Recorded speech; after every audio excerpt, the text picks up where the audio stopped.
ఈ రోజు నేను ఏం చేస్తున్నానంటే బఠానీలు వేపుతున్నానండి. ఇవ్వండి, ఇంకా కొంచెం ఎగిపోయి ఇంకా కొద్దిగా ఎగాలి. ఇవ్వండి చూడండి. మనం చిన్నప్పుడు మే నెల వచ్చేస్తే అప్పుడు బుక్స్ అన్నాయి, నోట్ బుక్లు మాత్రమే. టెక్స్ట్ బుక్లు వస్తే పిల్లలు వేరే పిల్లలకి ఇచ్చి నోట్స్ మాత్రం మనం అచ్చిమిట్ట కూడా వచ్చిన పాలపొడి చేస్తాలు అవన్నీ ఇచ్చి బఠానీలు అచ్చిమిట్ట కొనుక్కొని తినేవాళ్ళమాట అప్పుడు. ఇప్పుడు పిల్లలు ఏంటంటే ఇప్పుడు పిల్లలకి బొటానీలు అన్నది తెలియదు, అచ్చిమిట అన్నది కూడా తెలియదు.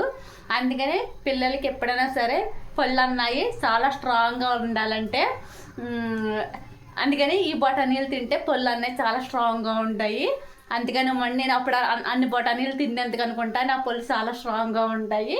ఇవ్వండి బొటానీలు అయితే వేగిపోయి చల్లారాలి, చల్లారితేనే కరకరలాడితే. ఓకేనండి, పళ్ళు అయితే చాలా స్ట్రాంగ్గా ఉంటాయి అన్నమాట. బఠానీలు అయితే ట్రై చేయండి. ఇవ్వండి. ఓకేనండి.